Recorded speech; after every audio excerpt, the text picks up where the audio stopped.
ये ढोंगी हिंदू हैं, छद्म हिंदू हैं, असल हिंदू नहीं है। ये लोग सत्ता पर बैठ गए हैं, इसीलिए इनको लगता है कि ये सच्चे हिंदू रहेंगे तो भांडा फोड़ होगा। अच्छा, आप कहेंगे कि आपने कैसे सच्चे और ढोंगी की परिभाषा तय कर दी। तो हमारा ये कहना है कि हमारे यहाँ ये शर्त है कि जो हिंदू होता है वो गौभक्त होता है। तो जो गौ भक्त होता है वो गौ हत्या नहीं चाहता है। तो जो गौ हत्या ना चाहे वही तो असली हिंदू है। अगर ये असली हिंदू हों तो अभी गौ हत्या बंद करके दिखवा दें। भारत इनके हाथ में सत्ता है, अभी कानून बना दें कि पूरे भारत में गौ हत्या बंद की जाती है। भूल गया कि शासन किसका है।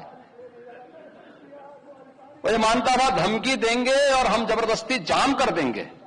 हमने कहा जाम नहीं होगा, कर्फ्यू भी नहीं लगेगा, लेकिन कर्फ्यू का सबक तुम्हें ऐसा सिखा देंगे को जो सन्यासी हैं, दंडी हैं, उनको बड़े बड़े अधिकारी थप्पड़ से मार रहे हैं और उनकी छाती में मार करके उनको गिरा दे रहे हैं। का ऊपर से आदेश होगा कि इनको परेशान करो। भाई ये आदित्यनाथ योगी के इशारे पर हो रहा होगा, क्योंकि वही हमसे खार खाए हैं। हमने कुंभ में जब भगदड़ मची थी उसके बाद के लिए उनको जिम्मेदार ठहराया था, तो अब वो बदला निकालने के लिए अधिकारियों को कह रहे हैं। अपनी आंखों से देखे कि पुलिस वाले और बड़े बड़े अधिकारी साधु संतों को मार रहे हैं, हम इसको नहीं सह सकते हैं। पर्व और त्योहारों के दौरान आपने देखा होगा, जब भी पर्व और त्योहार आते थे उत्पात शुरू हो जाती थी। अब उत्पातियों और उपद्रवियों को पता लगेगा कि 7 पीढ़ियां याद आएंगी उनको, क्योंकि कभी कभी बुरी आदतें जाती नहीं लोगों की, तो उसके लिए उनकी डेंटिंग पेंटिंग करवानी पड़ती है कायदे से, जिससे उनकी बुरी आदतों को हम ठीक कर सकें।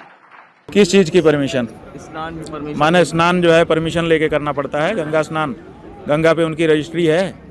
वो कौन सी कंपनी है कि उन्होंने रजिस्ट्री करवा ली है गंगा पे कि बपौती है उनकी, उनके बाप से उनको मिली थी।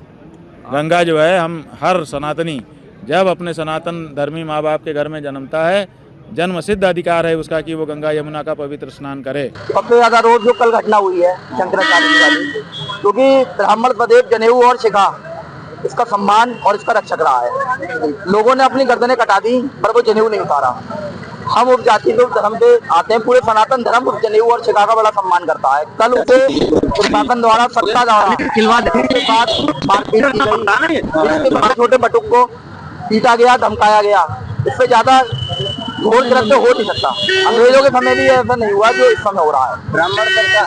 ब्राह्मण समाज जो है कौन कौन सी मांगे हैं? एक तो शंकराचार्य का अपमान वाली बात हो गई है, इसके अलावा एक हमने परशुराम जयंती की छुट्टी के लिए, क्योंकि सब जयंतियों की छुट्टी है, सब जन्मोत्सव की छुट्टी है, और ये हमारे विष्णु भगवान के 6ठे अवतार परशुराम जी को माना जाता है, और उसके बावजूद उनकी छुट्टी नहीं दी गई है, जबकि पूर्व सरकारों में, पूर्व सत्ताओं में छुट्टी थी।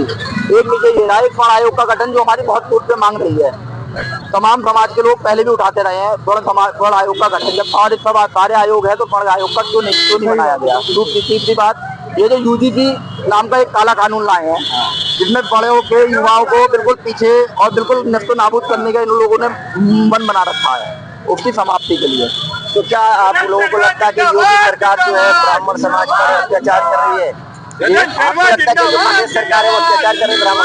बिल्कुल लग रहा है, और ये तो साफ साफ दिख रहा है। और